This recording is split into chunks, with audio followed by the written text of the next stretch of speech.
প্রকার রাহমানি পীর, আরেক প্রকার শয়তানি পীর। বাংলাদেশে ইসলামী আন্দোলন, জিহাদ, ইসলামের পক্ষে প্রত্যেকটি আন্দোলনকে বানচাল করতে নাস্তিকরা এই শয়তানি পীরদেরকে মাঠে নামায়। আমার মনে আছে 2013 সালে উপমহাদেশের শ্রেষ্ঠ রাজনৈতিক সংগঠন হেফাজতে ইসলাম বাংলাদেশ 13 দফা দাবি নিয়ে যখন মাঠে নেমেছিল, তৎকালীন নাস্তিক বেঈমান মুরতাদরা নাপাক পয়সা খাইয়ে চট্টগ্রামের ভণ্ড পীরদেরকে হেফাজতের বিরোধিতায় মাঠে নামিয়েছিল, ঠিক কিনা? তাহলে বোঝা যায় এই ভণ্ড পীরগুলোর সাথে ইসলামের কোনো সম্পর্ক নাই। পীরালির লেবাস ধারণ করেছে তারা মানুষকে ধোঁকা দিয়ে বোকা বানিয়ে ব্যবসা চালাবার জন্য। الذي أرسله بالحق بشيرا ونذيرا وداعيا إلى الله بإذنه وسراجا منيرا فقد قال الله تعالى في كلامه المجيد والفرقان الحميد أعوذ بالله من الشيطان الرجيم بسم الله الرحمن الرحيم ألا إن أولياء الله لا خوف عليهم ولا هم يحزنون الذين آمنوا وكانوا يتقون صدق الله العظيم وصدق رسوله النبي الكريم ونحن على ذلك من الشاهدين والشاكرين والحمد لله رب العالمين إن الله وملائكته يصلون على النبي يا أيها الذين آمنوا صلوا عليه وسلموا تسليما اللهم صل على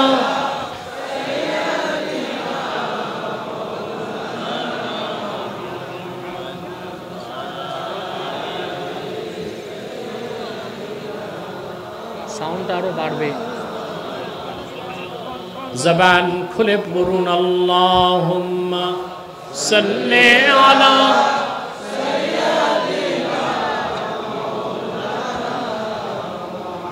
ওয়া আলা আলি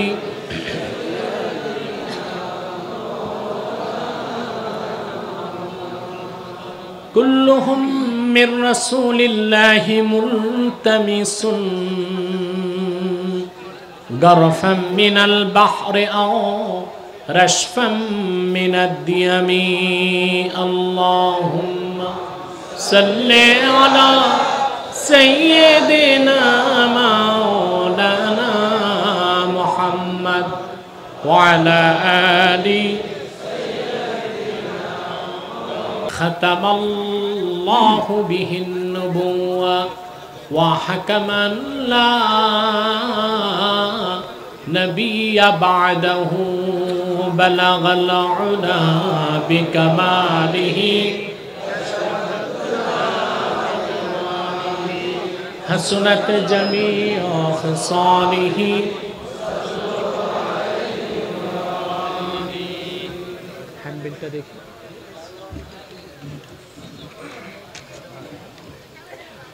মুজাহিদে আজম শাহ সুফি আল্লামা সিদ্দিক আহমদ আজাদ রহিমাহুল্লাহর ইসালে সওয়াব উপলক্ষে আজকের এই খাতমে নবুয়ত সম্মেলনের সম্মানিত সভাপতি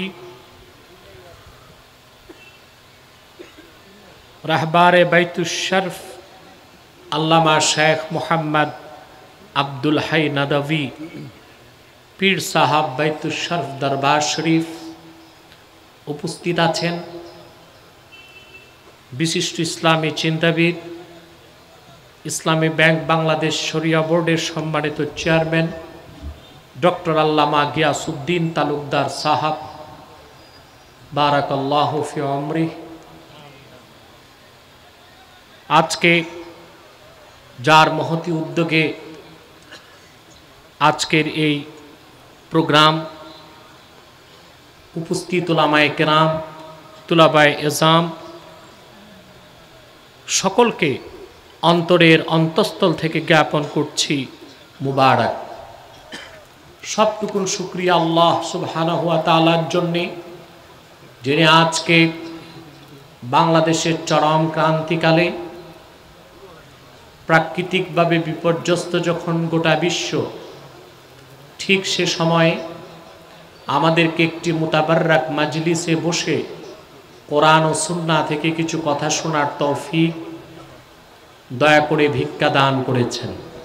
সেজন্য আসুন আমরা সকলে একবার অবনত চিত্তে হৃদয়ের আবেগ অনুভূতি উজাড় করে সমবেত কণ্ঠে বলি আলহামদুলিল্লাহ। দরুদ ও সালাম আল্লাহর সৃষ্টির প্রধান আকর্ষণ, বিশ্ব সভার সভাপতি, সকল নবী রাসূলগণের মাথার তাজ, শামসুল হিদায়াত, বদরুদ্দুজা, সাইয়্যিদুস সাকানাইন, ইমামুল মুরসালিন, খাতামুন নবিয়্যিন ওয়াল মুরসালিন, আফতাবে নবুওয়াত, শাহনশাহে রিসালাত, সরকারে দো জাহাं, সুলতানুল মদিনা, নবিয়ুল আম্বিয়া, হুজুরে আকরম, নূরে মুজাসসম, নূরুন আলা নূর, সাইয়্যিদিনা হাবিবিনা শফিঈনা মাওলানা মুহাম্মদ সাল্লাল্লাহু আলাইহি ওয়াসাল্লামের উপর আল্লাহ জাল্লা যিকরু, যাকে আজ থেকে ১,৫০০ বছর আগে প্রেরণ করেছেন, সর্বশ্রেষ্ঠ ও সর্বশেষ নবী ও রাসূল হিসেবে, যার পরে আজ পর্যন্ত অবশ্যই পৃথিবীতে কোনো প্রকার নবী কিংবা রাসূল আসে নাই, অবশ্যই এখনো নাই, অবশ্যই কিয়ামত পর্যন্ত আসবে না। এসে আমি পুলকিত হয়েছি যে আজকের মাহফিলে দক্ষিণ চট্টগ্রামের মাখনগুলোকে সব উপস্থিত করা হয়েছে। বাইতুশ শরফের হযরত পীর সাহেব উপস্থিত হয়েছেন আলহামদুলিল্লাহ। আল্লামা গিয়াসউদ্দিন তালুকদার সহ অনেক বড় বড় স্কলার, ইসলামী চিন্তাবিদ, গবেষক, সাহিত্যিক, পণ্ডিত এবং এক কথায় যাদের বলতে পারি থিঙ্ক ট্যাঙ্ক, এরকম মানুষগুলো এখানে উপস্থিত হয়েছে আলহামদুলিল্লাহ। সম্মানিত সুধী, আপনারা আজকে এখানে এসেছেন ইসালে সওয়াব মাহফিল, পাশাপাশি খাতমে নবুয়ত সম্মেলন, এ নামটি নতুন করে এবার সংযোজিত হয়েছে, ঠিক কিনা? আলহামদুলিল্লাহ বলেন। এটা আমার পক্ষ থেকে অনুরোধ রক্ষা করা হয়েছে, আলহামদুলিল্লাহ। আমি আলোচনার শেষ প্রান্তে এই বিষয়টির তাৎপর্য আপনাদের সামনে তুলে ধরব। এই মুহূর্তে আমি কোরআন কারীম সূরা ইউনূস থেকে ৬২ এবং ৬৩ দুটো আয়াত তেলাওয়াত করেছি। খুব সংক্ষেপে এই দুটো আয়াতকে কেন্দ্র করে নির্ভরযোগ্য মুফাসসির এবং মুহাদ্দিসগণের দৃষ্টিকোণ থেকে কিছু কথা আপনাদের সামনে তুলে ধরার চেষ্টা করব, যদি আল্লাহ পাক আমাকে তৌফিক ভিক্ষা দান করেন। বলুন আল্লাহুম্মা আমিন। সম্মানিত সুধী, ভূমিকাতে কোনো কথাই বলতে চাচ্ছি না, সরাসরি মূল আলোচনায় প্রবেশ করছি। আমরা প্রতিটি মানুষ আল্লাহর প্রিয় পাত্র হতে চাই। আল্লাহর প্রিয় পাত্র যারা, তারাই তো আল্লাহর ওলি, ঠিক কিনা? ওলি হতে বংশ লাগে না, লাগে পয়সা, টাকা, চামড়ার রং, কিচ্ছু লাগে না। কিভাবে আল্লাহর ওলি হওয়া যায় সেই ফর্মুলাটি আমি কোরআন কারীম থেকে তুলে ধরছি। আল্লাহ পাক সূরা ইউনূসের ৭ করেছেন, আলা ইন্না আউলিয়া আল্লাহি লা খাউফুন আলাইহিম ওয়ালা হুম ইয়াহজানুন।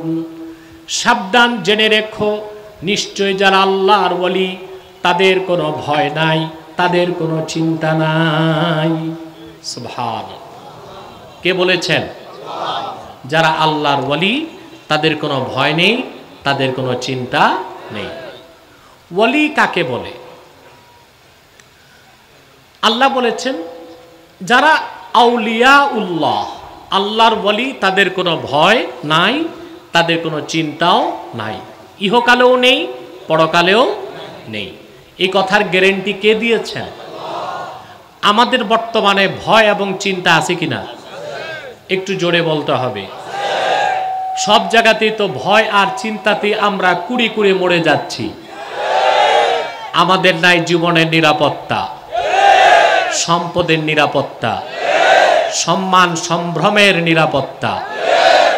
ঘর থেকে যে লোকটি বের হয় নিরাপদে ঘরে ফিরবে কিনা সেই গ্যারান্টি তার হাতে নেই।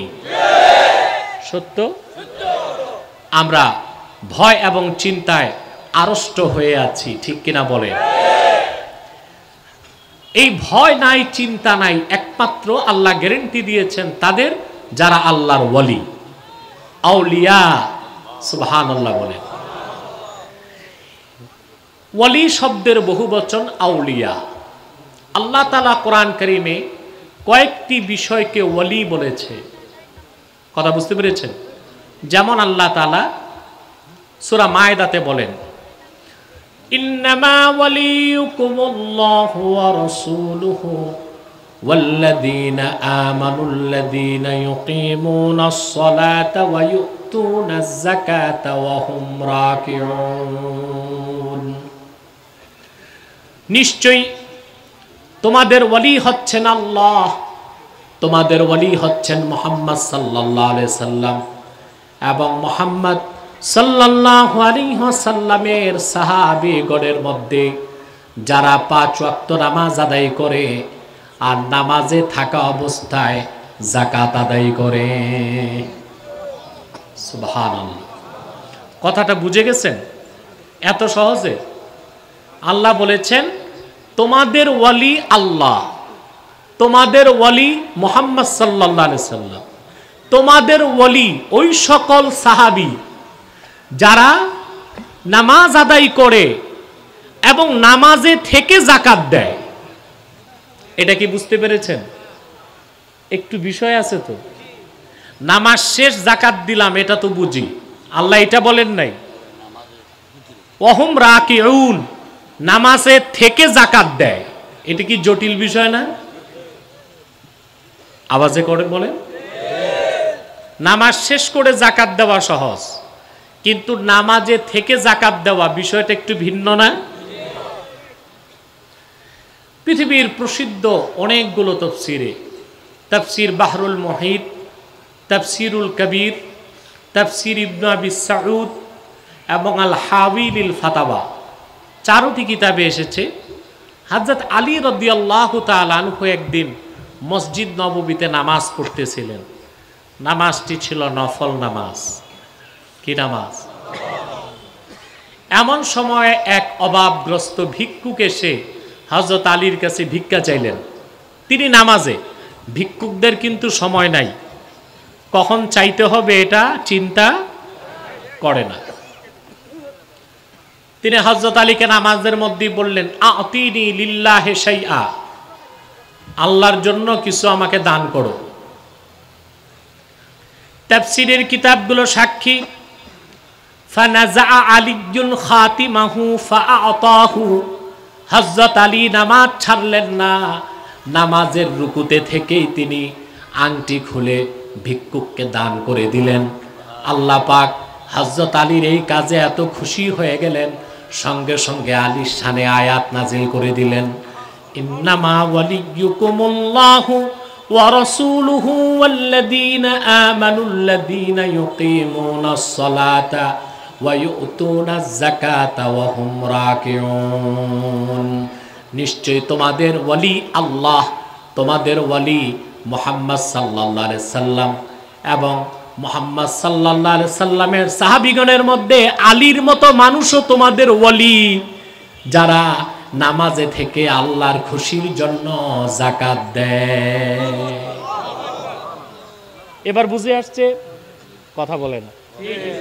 এখন হযরত আলীর নামাজটা হয়েছিল না নষ্ট হয়ে গেছিল ওইটা ফিকহি বিষয়, ওই দিকে আমি যাব না, আমি তাফসিরে সীমাবদ্ধ। ওটা কিসের বিষয়? ফিকহের সাথে সম্পর্ক। তবে আমি যা বুঝতে পেরেছি আমলে কালিল ছিল, কাসির ছিল না, এর জন্য নামাজেরও কিছু হয় নাই, আর নামাজটা ছিল নফল নামাজ। সুবহানাল্লাহ। আচ্ছা, তাহলে এখানে ওলি অর্থ কি? অভিভাবক। সুবহানাল্লাহ বলে। ওলি অর্থ কি? আল্লাহ স্পষ্ট কোরআনে বললেন মুসলমানদের অভিভাবক আল্লাহ, মুসলমানদের অভিভাবক মুহাম্মদ সাল্লাল্লাহু আলাইহি সাল্লাম এবং হযরত আলীর মতো নেতা। সুবহানাল্লাহ বলে। হযরত আলীর মতো এখানে ওলি অর্থ কি? গার্ডিয়ান। ওলি অর্থ কি? আসলে আমাদের অভিভাবক কে? সুবহানাল্লাহ বলবেন না?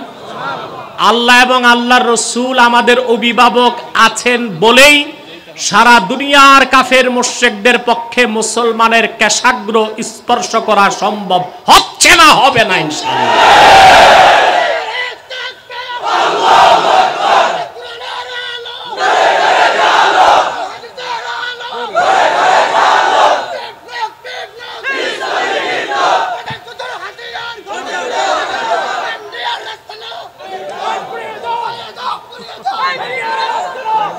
আমার ভাইরা,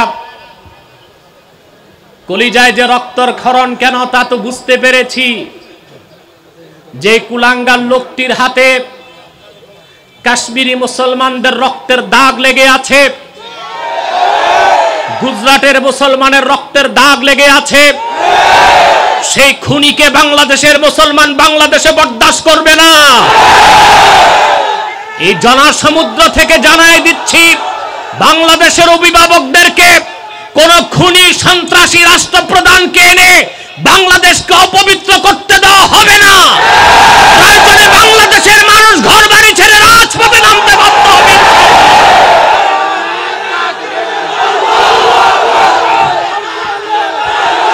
আল্লাহ এবং আল্লাহর রাসূল সাল্লাল্লাহু আলাইহি সাল্লাম আমাদের অভিভাবক, ঠিক কিনা বলেন? সেজন্যই আপনারা জানেন না, করোনা মহামারীর আগে ইহুদি খ্রিস্টান একটি সংস্থা আছে নিউ কনজারভেটিভ, এটা যুক্তরাষ্ট্র পরিচালনা করে, আর এটার মূলে হচ্ছে ইহুদি নেতারা। মিস্টার ট্রাম্প এবং ইসরায়েলের প্রধানমন্ত্রী প্রেসিডেন্ট, ব্রিটেনের থিঙ্ক ট্যাঙ্ক পলিসি মেকার সবাই বসে সিদ্ধান্ত নিয়েছিল, একটি স্কিম তারা হাতে নিয়েছিল, দ্য ডিলিং অফ সেঞ্চুরি। কি নাম?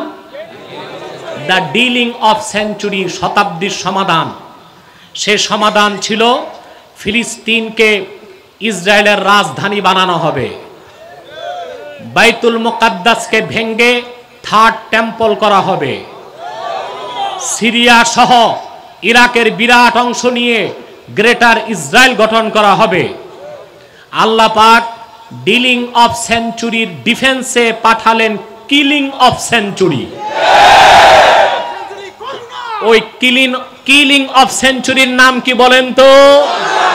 করোনা। ওরা হাতে নিল মুসলমানের বিরুদ্ধে ডিলিং অফ সেঞ্চুরি, আল্লাহ পাক ডিফেন্সে দিলেন কিলিং অফ সেঞ্চুরি। ইহুদিদের সমস্ত ডিলিং অফ সেঞ্চুরির স্কিম আল্লাহ পাক লন্ড ভন্ড করে দিয়েছেন, ঠিক কিনা বলেন? তাহলে আমাদের অভিভাবক কে? অভিভাবক আল্লাহ রাসূল মুহাম্মদ সাল্লাল্লাহু আলাইহি ওয়াসাল্লাম। আমি আবার আমার প্রসঙ্গে ফিরে যাচ্ছি। ওলি শব্দের একটি অর্থ অভিভাবক। আল্লাহ পাক অন্যত্র বলেন, ইন্না ওয়ালিয়াল্লাহুল্লাযী নাযালাল কিতাবা ওয়া হুয়া ইয়াতাওয়াল্লাস সালিহিন, নিশ্চয় আমার ওলি হলেন তিনি সেই আল্লাহ যিনি কোরআন নাজিল করেছেন। এখানে ওলি অর্থ নাসের বা সাহায্যকারী, বলেন সুবহান। এক জায়গায় ওলি অর্থ অভিভাবক, আরেক জায়গায় ওলি অর্থ নাসের সাহায্যকারী। আবার আল্লাহ আরেক জায়গায় বলেন আল্লাহু ওয়ালিয়ুল্লাযীনা আমানু ইউখরিজুহুম মিনাজ যুলুমাতি ইলান নূর, যারা মুমিন তাদের ওলি হলেন আল্লাহ, তিনি তাদেরকে অন্ধকার থেকে আলোর পথে বের করে আনেন। এখানে ওলি অর্থ বন্ধু, সুবহানাল্লাহ বলেন। তাহলে কয়টা অর্থ পাওয়া গেল? ওলির একটা অর্থ অভিভাবক, আরেকটা অর্থ নাসের সাহায্যকারী, আরেকটা অর্থ বন্ধু। তিনটা অর্থ লাফজে মুরাদেফ, অর্থাৎ যিনি ভালোবাসেন তিনি সাহায্য করেন, যিনি সাহায্য করেন তিনি অভিভাবক হতে পারেন, ঠিক কিনা বলেন? এবার বুঝতে পেরেছেন? আল্লাহ পাক বলেন আলা ইন্না আউলিয়া আল্লাহ, নিশ্চয় যারা আল্লাহর ওলি তাদের কোনো ভয় নাই, তাদের কোনো চিন্তাও নাই। এই ওলি আবার দুই প্রকার। কয় প্রকার?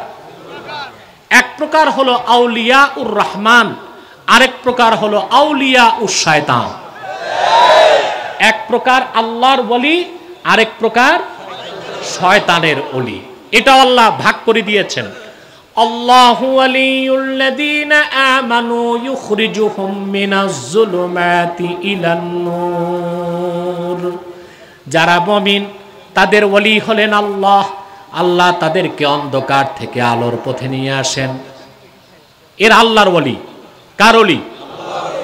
আবার আল্লাহ বলেন ওয়াল্লাযীনা কাফারু আউলিয়াউহুমুত তাগুতু ইউখরিজুনাহুম মিনান নূরি ইলাজ যুলুমাত, আর যারা কুফর করেছে কাফের তাদের ওলি হলো, অভিভাবক হলো তাগুত, শয়তান। তারা শয়তানের অনুসারী, তারা শয়তানের ওলি, তারা শয়তানের বন্ধু। শয়তান ও তাগুত যাদেরকে আলো থেকে বের করে অন্ধকারে নিয়ে যায়। তাহলে ওলি কয় প্রকার? এক প্রকার আউলিয়া উর রহমান, আরেক প্রকার আউলিয়া উস শয়তান। এই জন্য পীরও দুই প্রকার, এক প্রকার রহমানি পীর, আরেক প্রকার শয়তানি পীর। এক প্রকার কি? আরেক প্রকার শয়তানি পীর। এখন রহমানি পীর হবার ফর্মুলা কি আর শয়তানি পীর হবার ফর্মুলা কি, এটা দেখতে হবে, ঠিক কি না? শয়তানি পীর বাংলাদেশে অভাব নাই, তাদের কাছে ঈমান নাই, আমল নাই, সুন্নতের চর্চা নাই, আছে লাল সালু, গান বাদ্য, একতারা, দোতারা, সেতারা, তাম্বুরা, জাম্বুরা। ওখানে গেলে মুরিদকে দেখা যায় পীরকে সাজদা করে। এরা সব শয়তানি পীর, তাতে কোনো সন্দেহ নাই। এরাও ওলি, তবে শয়তানের ওলি। এরা আমার রহমানের ওলি হতে পারে নাই, ঠিক কিনা বলে? এই রকম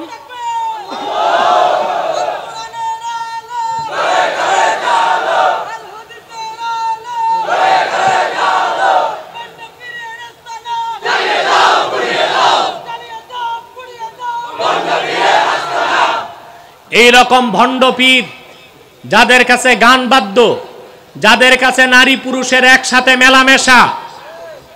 আমরা যারা সত্যিকার আল্লাহওয়ালা তরিকতপন্থী, আমরা মাজার জিয়ারতকে সমর্থন করি এবং নিজেরাও আল্লাহর ওলিদের মাজার জিয়ারত করি। মাজার জিয়ারত এক জিনিস, মাজারে সেজদা করে মুশরিক হওয়া আরেক জিনিস, ঠিক কিনা? বাংলাদেশের ভণ্ড পীর তাদের বিরোধিতা করলেই আমাদেরকে ওহাবির তীর নিক্ষেপ করে। কোন খাঁটি আহলে সুন্নতের সাথে কবর পূজা, মাজার পূজা, খাট পূজা, পীর পূজা সম্পর্ক থাকতে পারে না। এদের বদ অভ্যাস এই ভণ্ড পীরদের। এরা সব সময় ইসলামী আন্দোলনের বিরোধিতা করে, এরা নিজেদেরকে সুন্নি দাবি করে, কিন্তু বাংলাদেশের কুখ্যাত কুলঙ্গার নাস্তিক ব্লগাররা যখন আমার আল্লাহ শানে বেয়াদবি করে, আমার রাসূলুল্লাহর আরশ চুম্বি মর্যাদার বিরুদ্ধে বক্তব্য দেয়, তখন খাঁটি সুন্নিরাই মাঠে নামে, ভণ্ড বেদাতি মাজার পূজারীরা মাঠে নামে না।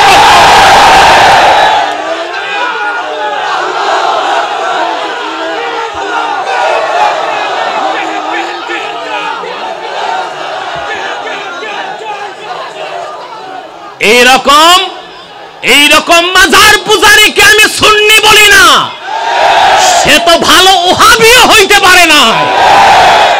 সে কিসের সুন্নি, কিসের ওহাবি?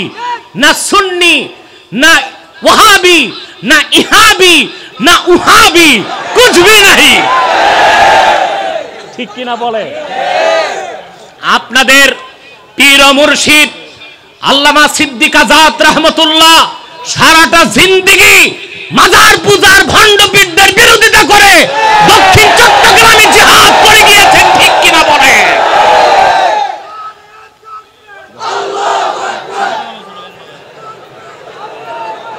প্রিয় ভাইরা, আল্লামা সিদ্দিক আজাদ রহমতুল্লাহ কি পীর ছিলেন কিনা?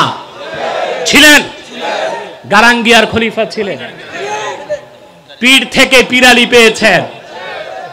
তিনি তাহলে পীর, কোন পীরের বিরোধিতা করেছেন? ওই যে শয়তানি পীর। কোন পীর? পীর কয় প্রকার? এক প্রকার রাহমানি পীর, আরেক প্রকার শয়তানি পীর। বাংলাদেশে ইসলামী আন্দোলন, জিহাদ, ইসলামের পক্ষে প্রত্যেকটি আন্দোলনকে বানচাল করতে নাস্তিকরা এই শয়তানি পীরদেরকে মাঠে নামায়। আমার মনে আছে 2013 সালে উপমহাদেশের শ্রেষ্ঠ রাজনৈতিক সংগঠন হেফাজতে ইসলাম বাংলাদেশ 13 দফা দাবি নিয়ে যখন মাঠে নেমেছিল, তৎকালীন নাস্তিক বেঈমান মুরতাদরা নাপাক পয়সা খাইয়ে চট্টগ্রামের ভণ্ড পীরদেরকে হেফাজতের বিরোধিতায় মাঠে নামিয়েছিল। ঠিক কিনা? তাহলে বোঝা যায় এই ভণ্ড পীরগুলোর সাথে ইসলামের কোনো সম্পর্ক নাই। পীরালির লেবাস ধারণ করেছে তারা মানুষকে ধোঁকা দিয়ে বোকা বানিয়ে ব্যবসা চালাবার জন্য। ঠিক কিনা বলে? কত বড় মুশরিকেরা দেখেন না, পীরকে যে সাজদা করে, এই সাজদার নাম দিয়েছে সাজদায়ে তাজিমি।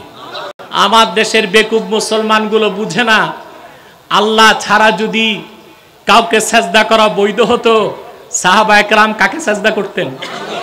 আল্লাহর হাবিব সাল্লাল্লাহু আলাইহি ওয়াসাল্লামকে সাজদা করতে চেয়েছেন। জি, চেয়েছেন। আহমদ বিন হাম্বল তার মুসনাদে হাদিস নকল করেছেন, আল্লাহর হাবিব সাল্লাল্লাহু আলাইহি সাল্লাম সাহাবায়ে কেরামকে নিয়ে হেঁটে যাচ্ছেন। উহুদ পাহাড় থেকে একটি উষ্টি নেমে রাসূলুল্লাহ নূরময় কদমে সাজদা করলো। সাহাবায়ে কেরাম বললেন, ইয়া রাসূলুল্লাহ, ইয়া হাবিবাল্লাহ, অনুমতি থাকলে আমরা একটু সাজদা করতে চাই। আল্লাহর হাবিব জবাব দিলেন, লাউ আমারতু আহাদান আন ইয়াসজুদা লি আহাদিন লা আমারতুল মারআতা আন তাসজুদা লি যাওজিহা।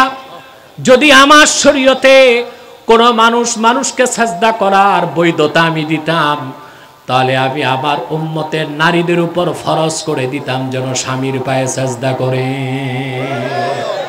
আল্লাহর হাবিব সাল্লাল্লাহু আলাইহি ওয়াসাল্লাম নিজের জন্য সাজদার বৈধতা দেন নাই। সেখানে কোনো পীর, কোনো দরবেশ, কোনো ওলিকে সাজদা করা জায়েজ হবে? দুনিয়ার সমস্ত আউলিয়া কেরামকে এক পাল্লায় দিলেও আমার নূর নবী মুহাম্মদ সাল্লাল্লাহু আলাইহি সাল্লামের একজন সাহাবীর একটি জুতার সমান মর্যাদাও হবে না। এটাই তো ভণ্ড পীররা বুঝে না। দেখেন নাই এক বাউল বক্তা খাজা বাবার শান গাইতে যাইয়া শিরকে আকবার করে বসে আছে। আমি নাদানটাকে বলেছি তওবা করার জন্য, তওবা করে না। তওবা করা আদমের কাজ, তার উত্তরসূরিদের কাজ। তওবা না করা ইবলিস ও তার উত্তরসূরিদের কাজ। ঠিক কি না? আদমও আলাইহিস সালাম তিনিও একটা ভুল করে ফেলছিলেন, তওবা করে নবী হয়ে গেছেন। আর ইবলিস তওবা করে নাই, মালাউন হয়ে গেছে। ঠিক কি না বলে? তাহলে বলছিলাম এই তাজিমি সাজদা বলতে কোনো সাজদা। আমি চ্যালেঞ্জ করেছি এই মাজার পূজারীদের, কোরআন হাদিসের কোথাও তাজিমি সাজদা বলতে কোনো সাজদা নাই। যেটা আগে শরীয়তে জায়েজ ছিল ওটা হলো সাজদাতুত তাহিয়্যা। সাজদাতুত তাহিয়্যা সম্মান বা সম্বোধন, অভিবাদনের সাজদা, সেটাও আল্লাহ রাসূলুল্লাহ শরীয়তে হারাম এবং শিরক করে দিয়েছেন। তর্কের খাতিরে যদি মেনে নেই সাজদা তাহিয়া এখনো করা যাবে। তাহলে তাহিয়াটা কি? আমাদের তাহিয়া হচ্ছে সালাম, আসসালামু আলাইকুম। আল্লাহ কি নিয়ম করেছেন? আমরা যদি বলি আসসালামু আলাইকুম, যাকে দিব সে জবাব দিবে ডবল, ওয়ালাইকুম আসসালাম ওয়া রাহমাতুল্লাহ, ঠিক কিনা? সেই অনুপাতে যদি সাজদা তাহিয়া এখন মুরিদ পীরকে করে, তাহলে মুরিদ যদি পীরকে একটা সাজদা করে, পীরের উপর ওয়াজিব হবে মুরিদকে ডবল সাজদা করা। তাহিয়ার জবাব কি? জবাব কি? ডবল। তাহলে পীরকে যদি মুরিদ করে একটা সাজদা, তো পীরের উপর ওয়াজিব হবে। তাহলে পীরের পীরালি ফুস, পীরালি আর থাকে? অতএব সব কথার জিস্ট হচ্ছে, মুলাক্খাস হচ্ছে, ওলি দুই প্রকার। এক প্রকার আমার আল্লাহর ওলি, আরেক প্রকার নিকৃষ্ট শয়তানের ওলি। তাহলে পীরও দুই প্রকার, রহমানি পীর আর একটা শয়তানি পীর।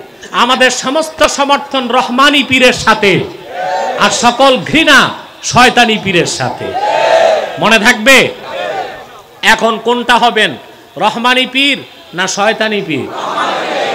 আল্লাহর ওলি হবেন না নিকৃষ্ট শয়তানের ওলি হবেন? আল্লাহর ওলি হবার ফর্মুলা নেন, কিভাবে হবেন?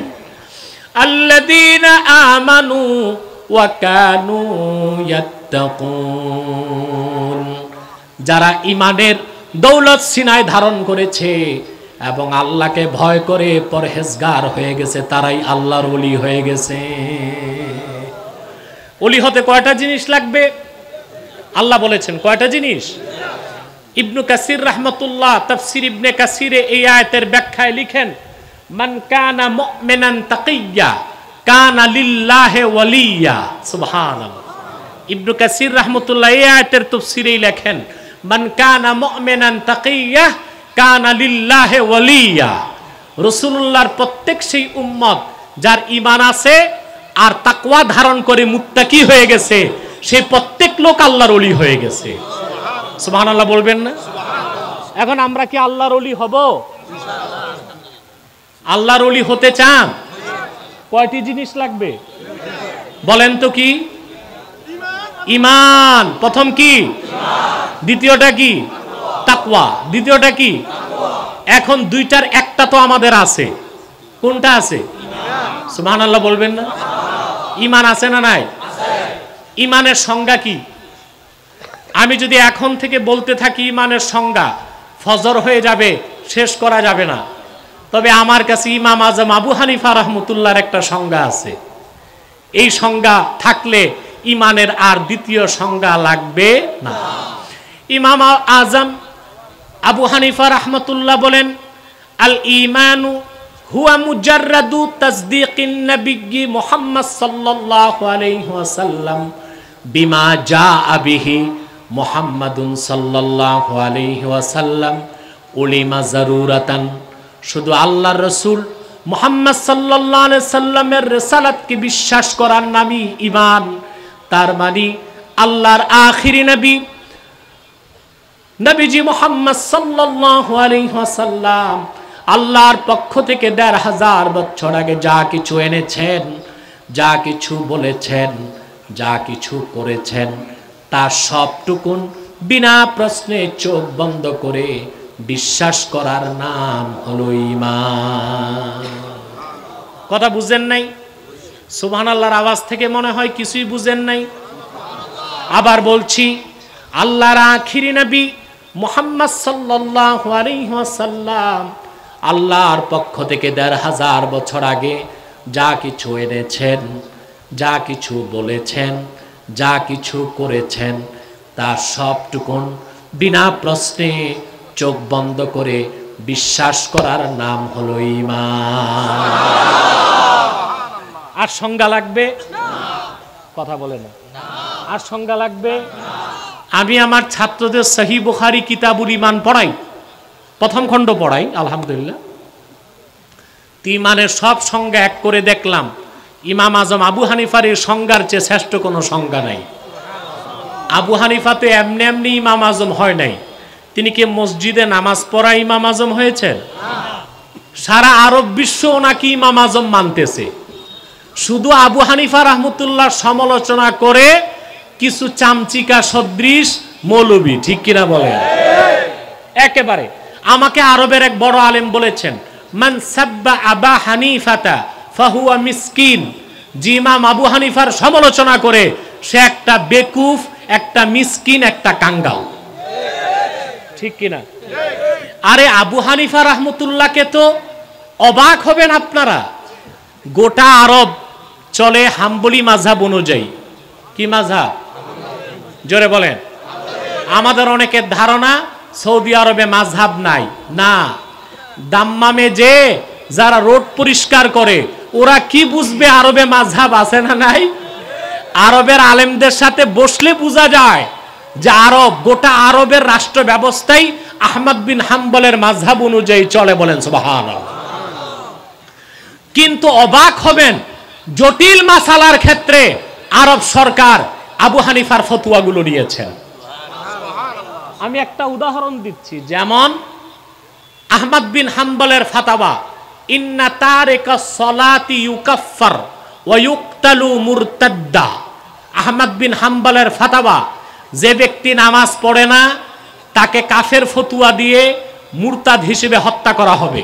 অর্থাৎ বেনামাজি কাফের, এবং তার হত্যার পরে তার কোনো গোসল নাই, কাফন নাই, জানাজাও নাই। এটা কার ফাতাওয়া? আহমদ বিন হাম্বল রাহমাতুল্লাহর ফাতাওয়া। শাফি আর মালিক বলেছেন, ইন্না তারিকা সলাতি লা ইউকাফফার ওয়ালাকিন ইউকতালু হাদ্দা। শাফি এবং মালিক বলেছেন বেনামাজিকে কাফের বলা যাবে না, তবে মৃত্যুদণ্ড দিতে হবে হদ হিসেবে, অর্থাৎ তাকে মুসলমান হিসেবে হত্যা করে জানাজা দিয়ে দাফন করতে হবে। তাহলে তিন মাযহাবের মতেই বেনামাজি শাস্তি কি? জোরে বলেন, আরো জোরে। শুধু ইমাম আবু হানিফা রাহমাতুল্লাহ বলেছেন না, তিনি বলেছেন ইন্না তারিকা সলাতি লা ইউকাফফার ওয়ালা ইউকতাল ওয়ালাকিন ইউহবাস ওয়া ইউদরাব হাত্তা ইউসাল্লিয়া। বেনামাজিকে কাফেরও বলা হবে না, হত্যাও করা হবে না, বরং তাকে জেলখানায় ভরে দেওয়া হবে। প্রতিদিন এক ওয়াক্তের জন্য 5 বেত, 5 ওয়াক্তের জন্য 25 বেত লাগানো হবে, যতদিন নামাজ শুরু না করে। অবাক হবেন মুসলমান, আরব সরকার নামাজের মতো শ্রেষ্ঠ ইবাদতের ক্ষেত্রে আহমদ বিন হাম্বলের ফতোয়া নেয় নাই, শাফিরটাও নেয় নাই, মালিকেরটাও নেয় নাই, আবু হানিফার ফতোয়াকে রাষ্ট্রীয়ভাবে গ্রহণ করেছে। এর থেকেই বোঝা যায় আমার আবু হানিফা ইমামে আজম, ঠিক কিনা বলেন? ওই বাংলাদেশের কোন তুবাইশ ইবনে খুবাইশ আবু হানিফাকে মানলো না তা দেখার দরকার আমাদের নাই, ঠিক কিনা বলেন? আছে দরকার নাই? কোন তুবাইশ বিন খুবাইশ মানলো না তা আমাদের দেখার দরকার নাই। গোটা আরবের আলেমরা আবু হানিফা কি ইমাম আজম বলে মেনে নিয়েছে। বলেন সুবহানাল্লাহ। আমি একটু ইঙ্গিত দিছি, আপনারা তো 16 আনাই বুঝে গেছেন। সত্যিকার অর্থেই দক্ষিণ চট্টগ্রামের মানুষ অত্যন্ত ওয়াজ সচেতন মানুষ, ঠিক কিনা? আল্লাহ কবুল করুন, আল্লাহ বরকত দান করুন। আবার ফিরে যাচ্ছি আমার প্রসঙ্গে। তাহলে ইমাম আজম আবু হানিফার সংজ্ঞা কত চমৎকার দেখেছেন। আল্লাহ রসুল মুহাম্মদ সাল্লাল্লাহু আলাইহি সাল্লাম 1500 বছর আগে আল্লাহর পক্ষ থেকে যা কিছু এনেছেন, যা কিছু বলেছেন, যা কিছু করেছেন, তার সবটুকুন বিনা প্রশ্নে বিশ্বাস করার নাম কি? ঈমান। এই জন্য মৌলবাদী হওয়া ছাড়া খাঁটি মুমিন হওয়ার কোনো সুযোগ নেই। আমি সবটুকুন শক্তি মুখে সঞ্চয় করে বলছি, আমরা প্রত্যেক মুসলমান মৌলবাদী, তাতে গর্ববোধ করি, ঠিক কিনা বলেন? আমাদের দেশে কথিত বুদ্ধিজীবীরা আমাদেরকে মৌলবাদী বলে গালি দেয়, দেয় কিনা? আমরা মৌলবাদী, তবে আমরা উগ্রবাদী নই। আমরা কি? তবে আমরা উগ্রবাদী। এক বুদ্ধিজীবীর সাথে লাইভ শোতে দেখেছেন, আমাকে যখন সেই বুদ্ধিজীবী বলেছে মৌলবাদী, আমি বলেছি আমি অবশ্যই মৌলবাদী, তবে আমি উগ্রবাদী নই, ঠিক কিনা বলেন? আহারে, এক লাইভ শোর পরে যে বুদ্ধিজীবীর ক্লিনিক্যাল ডেথ হয়েছে, এখন পর্যন্ত লোকটা দ্বিতীয় লাইভ শোতে পাওয়া যাচ্ছে না খুঁজে। প্রিয় ভাই বন্ধুগণ, বাংলাদেশের মাটি মুসলমানের ঘাঁটি। ওলামায়ে কেরাম শুধু দুঃসাহস নিয়ে জবান খুলে কথা বলা শুরু করে দেন, বাংলাদেশে কাফের মুশরিক বেঈমানদের এজেন্সি খুলে যে বুদ্ধিজীবীরা বসেছে তাদের দিন শেষ হয়ে গেছে। বাংলাদেশের মাটিতে কাফের মুশরিক নাস্তিক বুদ্ধিজীবীদের এজেন্ডা বাস্তবায়ন করতে দেওয়া হবে না। আমি সুস্পষ্ট অক্ষরে বলে দিচ্ছি, আমি আগামীর ভবিষ্যৎ বাংলাদেশকে দেখতে পাচ্ছি। আগামীর বাংলাদেশ আল কোরআনের বাংলাদেশ, আগামীর বাংলাদেশ ইসলামের বাংলাদেশ, আগামীর বাংলাদেশ হুকুমতে কোরআনের বাংলাদেশ হতে যাচ্ছে।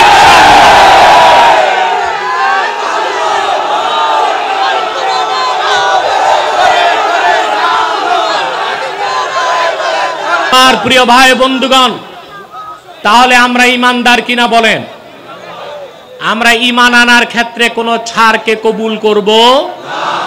আল্লাহ রাসূল মুহাম্মদ সাল্লাল্লাহু আলাইহি সাল্লাম আল্লাহর পক্ষ থেকে যা কিছু এনেছেন, যা কিছু বলেছেন, যা কিছু করেছেন, তার সবটুকুনকে আমরা অক্ষরে অক্ষরে বিশ্বাস করি বলে আমরা মুমিন।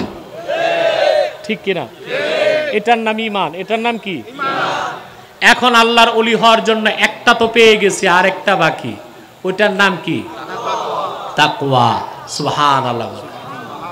তাকওয়া কি? তাকওয়ার অনেক ব্যাখ্যা। আজকে যে আয়াতের ব্যাখ্যা শোনাচ্ছি তার সাথে রিলেটেড একটি ব্যাখ্যা শোনাচ্ছি। তাকওয়ার একটি ব্যাখ্যা হচ্ছে ইমতিসালুল আওয়ামির ওয়া ইজতিনাবুন নওয়াহি। ঈমান আনার পরে কোরআন সুন্নাহ সব হুকুমকে মানা, সব নিষেধকে ছাড়া, তার নাম তাকওয়া। ব্যক্তির নাম মুত্তাকি। বলেন সুবহানাল্লাহ। ব্যক্তির নাম কি? ইমতিসালুল আওয়ামির ওয়া ইজতিনাবুন নওয়াহি। কোরআন সুন্নাহ সব হুকুমকে মানতে হবে আর সব নিষেধকে ছাড়তে হবে। ঠিক কিনা বলেন? তা মানার ক্ষেত্রে প্রথম প্রাধান্য পাবে ফরজ। প্রথম কি? ফরজ, ওয়াজিব, সুন্নাত আর নফল। ঠিক কিনা? ছাড়বেন কি? কবিরা গুনাহ, সগীরা গুনাহ, মাকরু কাজ। এটাই তাকওয়া। আপনি যখন ফরজগুলোকে আদায় করে ওয়াজিব সুন্নাত আদায়ের পর যত নফল করবেন, আল্লাহর ওলি হিসেবে আপনার মর্যাদা তত বাড়তে থাকবে। হাদিসে কুদসি, হাদিসটি বুখারীতেও আছে, মুসলিমও আছে, মেশকাতেও আছে, রিয়াদুস সালিহিনও আছে। আল্লাহর হাবিব ইরশাদ করেছেন, আল্লাহ তাআলা বলেছেন, ওয়ালা ইয়াজালু আবদি ইয়াতাকাররাবু ইলাইয়া বিন-নওয়াফিল হাত্তা উহিব্বাহ। ফরজ ওয়াজিবের পর বান্দা যত নফল কাজ করে আমি আল্লাহর নৈকট্য লাভ করতে থাকে। আমার নৈকট্য লাভ করতে করতে বান্দা আমার এত সান্নিধ্যে চলে আসে, হাত্তা উহিব্বাহ, স্বয়ং আমি আল্লাহ বান্দাকে মহব্বত করতে থাকি। সুবহানাল্লাহ বলবেন না? আল্লাহ নিজে বলেছেন, ওয়ালা ইয়াজালু আবদি ইয়াতাকাররাবু ইলাইয়া বিন-নওয়াফিল। নফল যত করে বান্দা আমার কাছে আসতে থাকে। সুবহানাল্লাহ। এত কাছে আসে, হাত্তা উহিব্বাহ, স্বয়ং আমি আল্লাহ তাকে ভালোবাসা শুরু করে দেই। ফাইদা আহবাবতুহু ফাকুনতু সামআহুল্লাযী ইয়াসমাউ বিহি ওয়া বাসারাহুল্লাযী ইউবসিরু বিহি ওয়া ইয়াদাহুল্লাতী ইয়াবতিশু বিহা ওয়া রিজলাহুল্লাতী ইয়ামশি বিহা। আর যখন আমি বান্দাকে মহব্বত করে ফেলি, আমি বান্দার কানে আমার কুদরত ঢেলে দেই, সে কুদরতে সে শোনে। আমি তার চোখে আমার কুদরত ঢেলে দেই, সেই কুদরতে সে দেখে। আমি তার হাতে কুদরত ঢেলে দেই, সেই কুদরতে সে ধরে। আমি তার পায়ে কুদরত ঢেলে দেই, সেই কুদরতে সে চলে। যখন সে আমার কাছে কিছু চাই আমি নগদ দিয়ে দেই। যখন সে আমার কাছে বাঁচতে চায় আমি আল্লাহ তাকে প্রতিরক্ষার ব্যবস্থা করি। এই লোকটা আল্লাহর ওলি হয়ে যায়। বলেন সুবহানাল্লাহ। ঠিক কিনা বলেন? হবেন আল্লাহর ওলি? তাহলে আপনাদের করণীয় কি? ইমানের দৌলত সিনায় ধারণ করে তাকওয়া অর্জন করতে হবে। কি অর্জন করতে হবে? তাকওয়া। সেই তাকওয়া কি? ফরজ ওয়াজিব সুন্নত নফল বেশি বেশি আদায় করবেন, কবিরা সগীরা মাকরু কাজ বেশি বেশি ছাড়বেন। তখন আপনার তাকওয়া বাড়তে থাকবে, আল্লাহর ওলি হিসেবে আপনার মর্যাদা বাড়তে থাকবে। বলেন সুবহানাল্লাহ। তাহলে আমরা আল্লাহর ওলি হওয়ার ফর্মুলা শিখেছি, ঠিক কিনা? জোরে বলেন। এই তাকওয়া অর্জন করবেন, এই তাকওয়াটাই আপনাকে দুনিয়াতে শান্তি দিবে, পরকালে মুক্তি দিবে, ঠিক কিনা বলেন? আল্লাহ যেন কবুল করেন, বলুন আল্লাহুম্মা আমিন। তাকওয়ার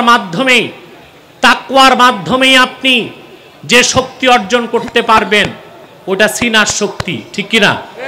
সেই শক্তির সামনে পার্থিব কোনো শক্তি টিকে থাকতে পারে না।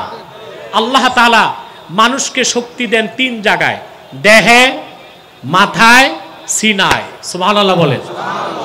দেহে যে শক্তি দেন তাকে বলা হয় ফিজিক্যাল পাওয়ার, মাথায় যে শক্তি দেন তাকে বলা হয় ইন্টেলেকচুয়াল পাওয়ার, আর এই সিনায় যে শক্তি আল্লাহ দেন সেটা তাকওয়া, সেটা ঈমানি পাওয়ার। বলেন সুবহানাল্লাহ। আল্লাহ যেন কবুল করেন, বলুন আল্লাহুম্মা আমিন। সেই তাকওয়া অর্জনের মাধ্যমে আমরা আল্লাহর ওলিতে পরিণত হতে চাই। আল্লাহ পাক যেন তৌফিক দান করেন, বলুন আল্লাহুম্মা আমিন। সাদাকাল্লাহুল আযীম ওয়া সাদাকা রাসূলুহুন নবিয়ুল কারীম ওয়া নাহনু আলা যালিকা মিনাশ শাহিদিন ওয়াশ শাকিরিন আলহামদুলিল্লাহি রাব্বিল আলামিন। একটি লোকও দাঁড়াবেন না। তাফসীর শেষ করেছি বলে উঠে যাচ্ছি তা না, আমার কিছু জরুরি কথা আছে খাতমে নবুয়তের ব্যাপারে আমি বলে দিচ্ছি। একটি লোকও আর দাঁড়াবার চেষ্টা করবেন না, যে যেখানে আছেন বসে যান। আর গভীর রাতের শেষ সময়, এ সময় হাত তুলে যদি একটু মুনাজাত করে যেতে পারেন, হতে পারে এটা আপনার জীবনের শেষ মুনাজাত, আর এই মুনাজাতে আপনার জীবনটা পরিবর্তন হয়ে যেতে পারে, ঠিক কিনা বলেন? প্রিয় ভাই বন্ধুগণ,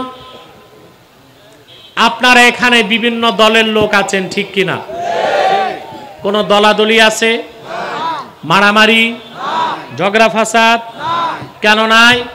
আমরা এখানে দলের পরিচয়ে কেউ আসি নাই, আমরা এসেছি একটি পরিচয়, আমরা মুসলমান।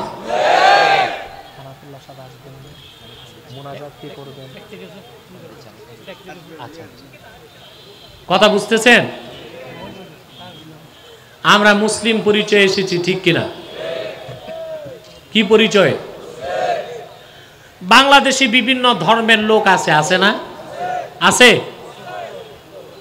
তাদের ব্যাপারে আমাদের কোনো বক্তব্য নেই, কারণ এই দেশে বিভিন্ন ধর্মের লোকই বসবাস করতে পারে, ঠিক কিনা? আমি আপনাদেরকে যে বিষয়টি বলছি, বিভিন্ন ধর্মের লোক বাংলাদেশে আছে, তারা তাদের ধর্মকর্ম পালন করছে। আমাদের পক্ষ থেকে কোনো সমস্যা আমরা করি? জোরে বলেন, করি? আজ ভারতেও হিন্দুরা এতটুক নিরাপদ নয় বাংলাদেশে যতটা নিরাপত্তা পাচ্ছে, ঠিক কিনা? কারণ আমাদের সরকার হিন্দুদেরকে পূর্ণ নিরাপত্তা দিচ্ছে, আর বাংলাদেশের মুসলমানও পরম সহিংসু, তাদের ব্যাঘাত সৃষ্টি করছে না, ঠিক কিনা বলেন? বাংলাদেশে হিন্দুরা যতটুক নিরাপদ তার 100 ভাগের 1 ভাগ নিরাপত্তা আমার মুসলমান ভাইরা ভারতে পায় নাই, ঠিক কিনা বলেন? মুসলমানদের নিরাপত্তা 100% নিশ্চিত না করে বাবরি মসজিদ শহীদ করে রাম মন্দির নির্মাণকারী সেই উগ্রবাদী হিন্দুদের নেতাকে বাংলাদেশে আসতে দেব না, যদি মুসলমানের কাছে প্রকাশ্যে ক্ষমা সে চান না চায়, ঠিক কিনা বলেন? হিন্দুরা বাংলাদেশে আছে, পূজা পার্বণ করছে, আমরা বাধা দেই? খ্রিস্টানদের বাধা দেই? বৌদ্ধদের বাধা দেই? দেই না, কারণ তারা আছে অমুসলিম পরিচয়ে, ঠিক কিনা? তো বাংলাদেশে একটি সম্প্রদায় আছে, কুখ্যাত কাদিয়ানি সম্প্রদায়, নিঃসন্দেহে যারা অমুসলিম এবং কাফের, তারা নিজেদেরকে মুসলিম পরিচয় দেয়, এটা বরদাস্ত করা যায় না, ঠিক কিনা বলেন? আমার ভাইরা, কাদিয়ানিরা নিঃসন্দেহে কুখ্যাত কাফের, তাদেরকে যারা কাফের বলবে না তারাও কাফের, কারণ তারা আল্লাহর আখিরি নবী মুহাম্মদ সাল্লাল্লাহু আলাইহি সাল্লামকে আল্লাহর শেষ নবী হিসেবে বিশ্বাস করে না। চিল্লায় বলেন নাউজুবিল্লাহ। এই জন্য তারা কি সর্বশক্তি দিয়ে বলেন তারা কি? তারা মানুষকে ধোঁকা দিয়ে কাফের বানাবার জন্যে মুসলমানদের মতো দাড়ি রাখে, টুপি লাগায়, মুসলমানদের মতো নাম রাখে। তাই বলি কি তারা মুসলমান হতে পারে? দাড়ি রাখলেই কেউ যদি মুসলমান হতে পারত তো রবীন্দ্রনাথ ঠাকুরের চেয়ে বড় মুসলমান কে হইত? সে কি মুসলিম ছিল না অমুসলিম? টুপি লাগাইলে মুসলমান হওয়া যায়? আপনারা মহাত্মা গান্ধীর নাম শুনেছেন? মুরব্বীরা দেখছেন মাথায় একটা টুপি থাকতো, ঠিক কিনা? মহাত্মা গান্ধী বাংলাদেশে এসে 3 মাস ছিল আপনাদের নোয়াখালীতে। এত বড় রাজনীতিবিদ 3 মাস নোয়াখালী কি করছে আমি খুঁজে পাইছি, এক হিন্দু মহিলার প্রেমে পড়ে গেছিল। এটা এত নোংরা জিনিস, পরকিয়া, রাজনীতি ভুলায় দেয়। দেখেন না এক খেলোয়াড় পরকিয়া করতে যাইয়া খেলার মাঠে ছক্কা মারতে মারতে আরেকজনের বউ ছক্কা মেরে দিচ্ছে, ঠিক কিনা? নাম তো বলার দরকার নেই, আপনারা তো চিনেন, ঠিক কিনা? এটা হচ্ছে পর্দা না থাকার কারণে শরীয়ত না মানার কুফলতা, ঠিক কিনা বলেন? মহাত্মা গান্ধী এক হিন্দু মহিলার চক্করে পড়ে 3 মাস নোয়াখালী থেকে গেল। তার সাথে একটা ছাগল থাকতো, এটা ঘুরতো সবসময়। এই ছাগলটা কয়েকবার লন্ডনও গেছে। মহাত্মা গান্ধী যেখানে যেত ওখানে ছাগলটাও নিয়ে যেত। ভাগ্যের নির্মম পরিহাস, মহাত্মার ছাগল চুরি হয় আপনাদের নোয়াখালীর ফেনীতে। ওই জায়গার নামই হয়ে গেছে ছাগল নাইয়া। এই মহাত্মা গান্ধী এক লম্বা টুপি লাগাইতো। সে কি মুসলিম ছিল না মুসলিম? নাম রাখলে মুসলমান হওয়া যায়? এক শয়তান বোতলে পেশাব করে ঢাকনা লাগিয়ে নাম লিখে দিছে শরবত। ওটা কি শরবত হবে? তদ্রুপ কাদিয়ানীরা শেষ দরজার কুখ্যাত কাফের আব্দুল আউয়াল আব্দুস সামাদ, মোবাশ্বের আলী কবির চৌধুরী, শাহরিয়ার কবির আর রাশেদ খান নাম রাখার দ্বারা মুসলমান হওয়া যাবে না, ঠিক কিনা বলেন? কুখ্যাত কাদিয়ানী সম্প্রদায় শেষ দরজার কুখ্যাত কাফের। তারা শুধু কাফের না, শরীয়তে তাদের আরেকটা নাম দেওয়া হয় এই ধরনের কাফেরকে, জিন্দিক। জিন্দিক, জিন্দিক অর্থাৎ যারা কুখ্যাত কাফের কিন্তু নিজকে মুসলিম দাবি করে, তারা শুধু কাফের না, তারা জিন্দিক কাফের। বাংলাদেশে যদি শরিয়া আইন থাকতো তাহলে কাদিয়ানীদের বিরুদ্ধে একটি মিছিলের প্রয়োজন হতো না। তাদের একমাত্র শাস্তি ছিল তাদের গর্দানকে কেটে দেওয়া। এটাই জিন্দিকের শাস্তি, এটাই জিন্দিকের শাস্তি।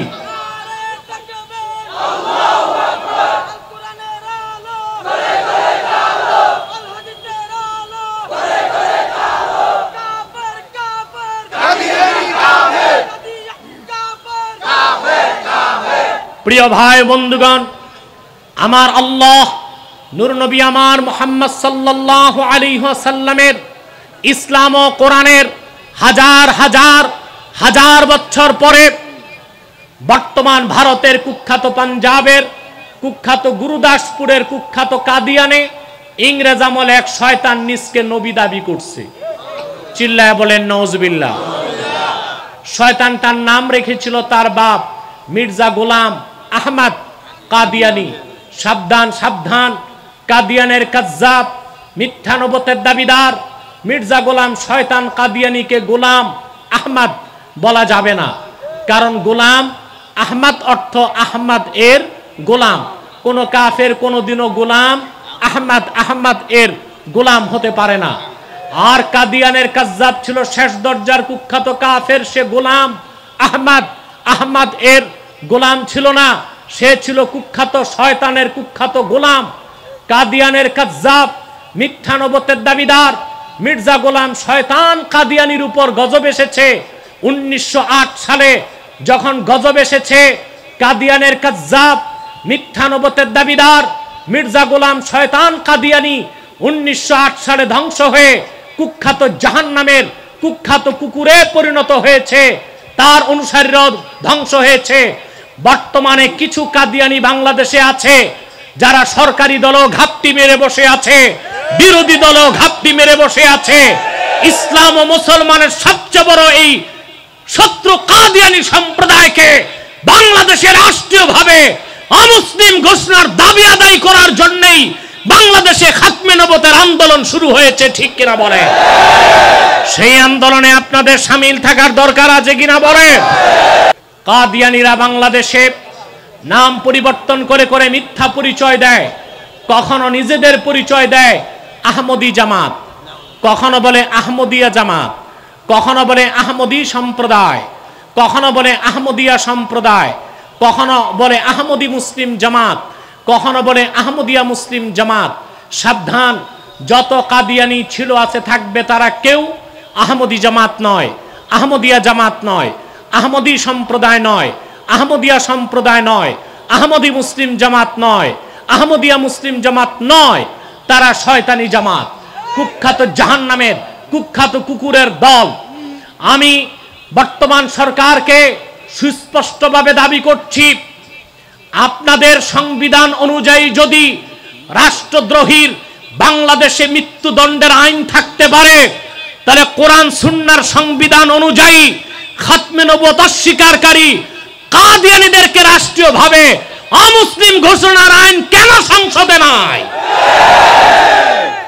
আপনার পিতা বঙ্গবন্ধু শেখ মুজিবুর রহমান দেশ স্বাধীনের পূর্বে মাওলানা শামসুল হক ফরিদপুরি রহমতুল্লাহর কাছে ওয়াদা করেছিলেন, যদি দেশ স্বাধীন হয় তাহলে বাংলাদেশে তিনি কাদিয়ানীদেরকে রাষ্ট্রীয়ভাবে অমুসলিম ঘোষণা করবেন। পান নাই, কারণ সিরাজুল আলমের মতো নাস্তিকরা, ডক্টর কামালের মতো নাস্তিকরা তার চারপাশে ঘোরাফেরা করতেন বলেই বঙ্গবন্ধু সেই তার ইচ্ছা পূরণ করে যেতে পারে নাই। আপনি যেহেতু আপনার পিতার ইচ্ছা পূরণ করে যাচ্ছেন, আপনার পিতার কবরে শান্তির জন্য অনতি বিলম্বে বাংলাদেশে রাষ্ট্রীয়ভাবে কাদিয়ানীদেরকে অমুসলিম ঘোষণার দাবি আদায় আপনাকেই করতে হবে।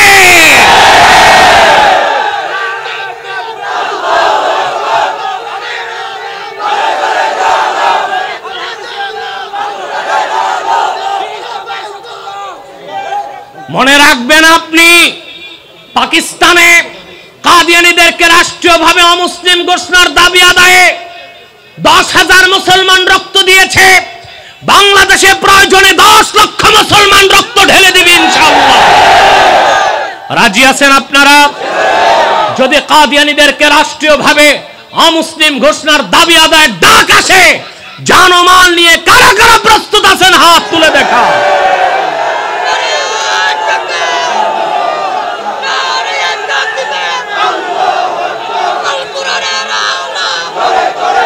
প্রিয় ভাই ও বন্ধুগণ, প্রিয় ভাই ও বন্ধুগণ, পরিশেষে বলবো, আমরা সবাই ঐক্যবদ্ধ অবস্থানে আসলে ইসলাম ও মুসলমানের পক্ষে প্রতিটি দাবি আদায় করা আমাদের পক্ষে সম্ভব হবে। সেজন্য আমি 2020 সালে যে স্লোগানটি সমগ্র বাংলাদেশে চালু করেছি, তা হলো মাসলাক যার যার ইসলাম সবার। এই স্লোগানকে বুকে ধারণ করে আমাদেরকে এগিয়ে যেতে হবে সামনের দিকে। ইসলাম এবং মুসলমানের অধিকার যা আছে বাংলাদেশে তা আদায় করেই ছাড়ব ইনশাআল্লাহ। আমরা জনগণ মুসলমান, আমরা সুপ্রিম ফোর্স, আমরাই সরকার বানাই, সরকার উঠাই, সরকার নামাই। সরকারের কথায় জনগণ চলবে না, মুসলমানের কথায় সরকারকে চলতে হবে, ঠিক কিনা বলেন? প্রিয় ভাই ও বন্ধুগণ, আপনারা দক্ষিণ চট্টগ্রামের মানুষ, চুনতির হাজরত শাহ সাহেব রহমতুল্লাহর সোহবত পেয়েছেন, বাইতুল শরফের মরহুম পীর সাহেব রহমতুল্লাহর সোহবত পেয়েছেন, গারাঙ্গিয়ার পীর সাহেব রহমতুল্লাহর সোহবত পেয়েছেন। আপনার এক একজন মুসলমান ইসলামী আন্দোলনের পক্ষে এক একটি ক্ষেপণাস্ত্র এবং বারুদ, ঠিক কিনা বলেন? সে আত্মবিশ্বাস আপনাদের বুকে ধারণ করতে হবে ইনশাআল্লাহ। আল্লাহ পাক যেন তৌফিক দান করেন, আল্লাহ পাক যেন কবুল করেন, আল্লাহ পাক যেন মঞ্জুর করেন। ওয়া আখির দাওয়ানা আনিল হামদুলিল্লাহি রাব্বিল আলামিন।